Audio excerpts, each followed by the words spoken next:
News plus channel की सीधी बात में आप सबका स्वागत है। मैं हूं जीतू भाई पंड्या। आज मेरे पास अखबार पड़ा हुआ है हमारा गुजरात का गुजरात समाचार, और उसमें एक न्यूज है, एक समाचार है।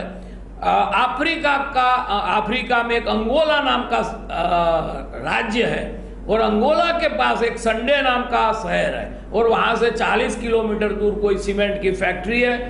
गुजरात से 40 युवक वो फैक्ट्री में नौकरी करने के लिए गए। बड़े पगार की लालच दी गई थी। वहां थोड़े दिन अच्छा पगार मिला, फिर पगार ही मिलना बंद हो गया। पिछले 6 महीने से पगार नहीं मिल रहा है।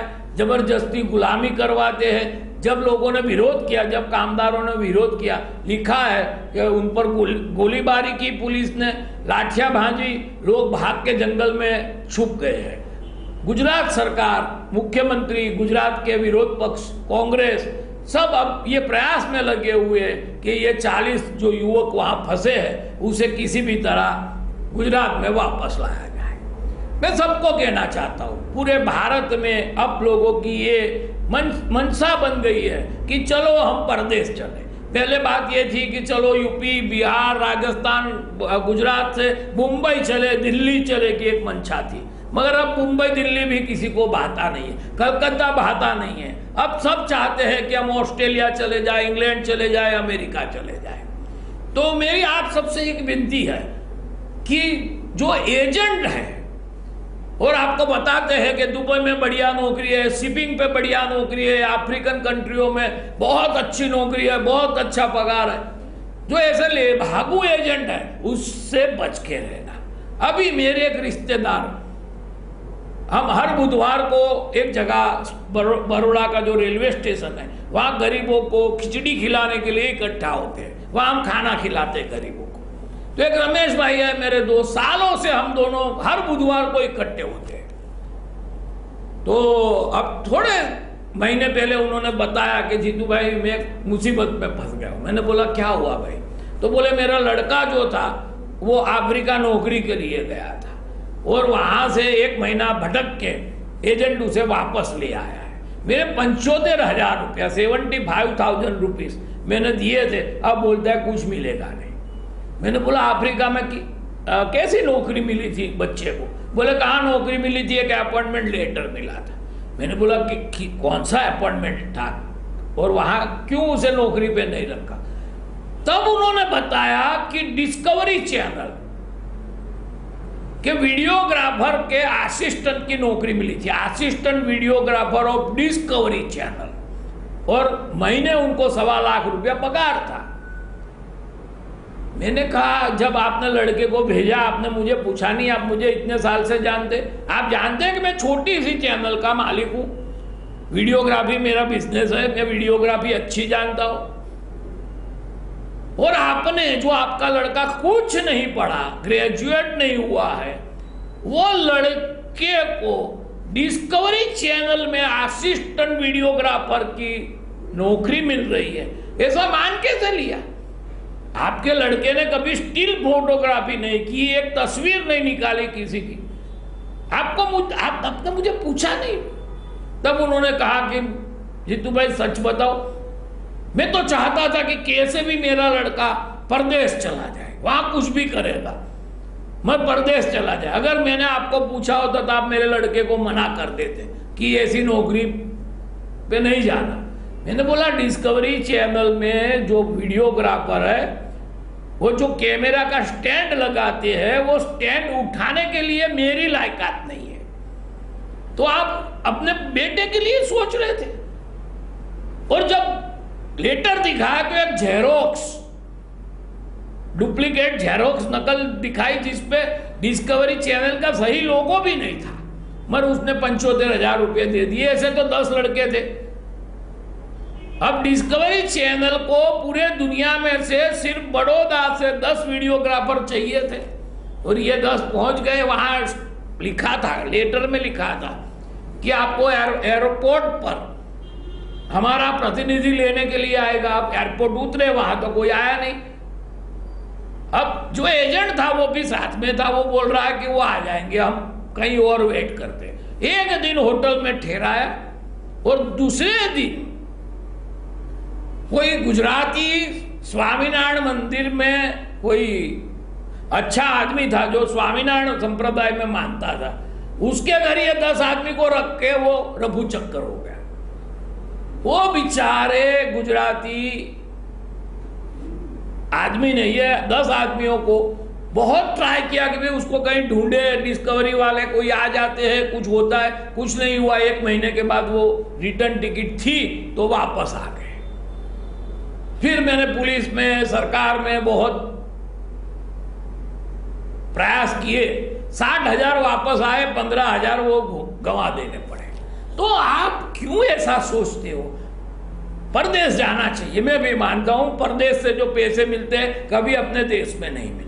मगर ऐसी जगह जैसे अभी ये अंगोला पहुंच गए, अब नक्शे में भी अंगोला ढूंढना है तो दिक्कत वाली बात है। अब आप वहां पहुंच जाते हैं। बड़ौदा के नजदीक में एक भरूच जिला है, वहां से बहुत सारे लोग अफ्रीका गए हुए हैं और हर 2, 3, 4 महीने में अखबार में समाचार आ जाता है कि अफ्रीका में गए हुए भरूच के युवा भाई को गोली मार दी।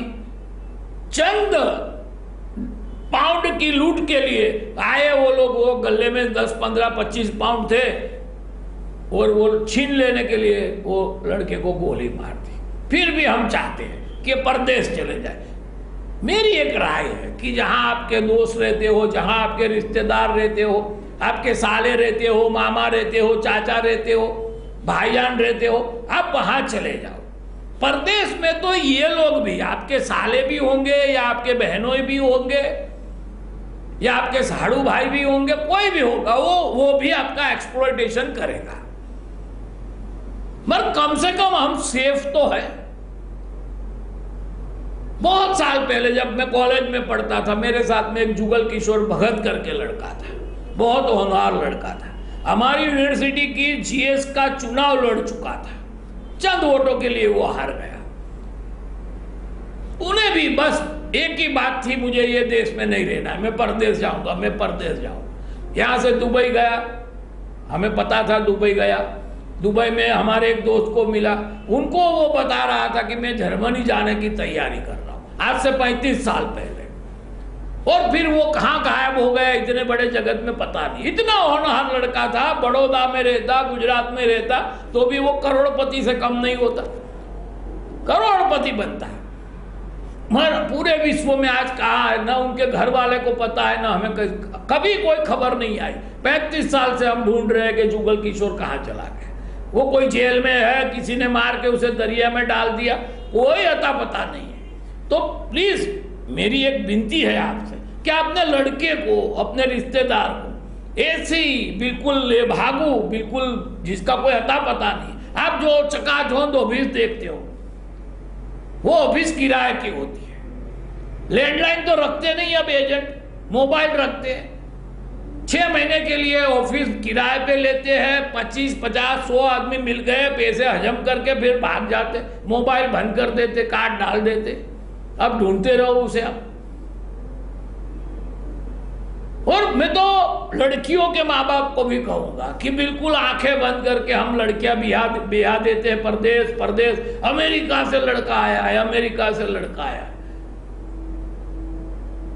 और हम लाइन में खड़े हो जाते। कई लड़कों को मैं जानता हूं जिन्होंने अमेरिका से, वो आ रहा है, वो लड़का पटेल का लड़का है हमारे गुजरात का, और कोई खास 6 गांव का लड़का है, उनके पास 80 लड़कियों का लिस्ट है। उनके माँ बाप ने 80 लड़कियां छान रखी है, रोज वो 10 लड़कियां देखते हैं, और माँ बाप लाइन में बाहर बैठे हुए हैं कि ये अमेरिका मेरी लड़की को ले जाए। भाव आप बोलो इतना, सोना आप बोलो इतना, मगर मेरी लड़की को ले जाओ। अभी ये लड़के के नाम के सिवा उन्हें कुछ पता नहीं है, और लड़कियां ब्याह देते हैं। मेरे एक दोस्त है, पुलिस अफसर थे, बहुत बहादुर पुलिस अफसर थे, गुजरात पुलिस में उनका बड़ा नाम था, दबदबा था, वो ऑफिसर था। उनकी लड़की हमारे एक दोस्त के द्वारा परदेश के एक लड़के से ब्याही गई। वहां जाने के बाद पता चला कि वो लड़का तो पहले से ही दूसरी कोई अमेरिकन लड़की के साथ रहता था।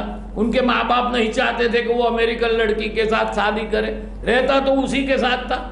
उन्होंने चाहा कि यहाँ की कोई लड़की ले आएंगे, ये घर वापस आ जाएगा। वो तो घर वापस नहीं आया, और ये लड़की वापस आ गई। अगर ये लड़का अमेरिका की जगह भारत में होता तो मैं सच कहता हूं कि उनका बाप इतना खुददार है वो लड़की का कि उन्होंने मार ही दिया होता वो दामाद को, मगर कुछ नहीं कर पाए।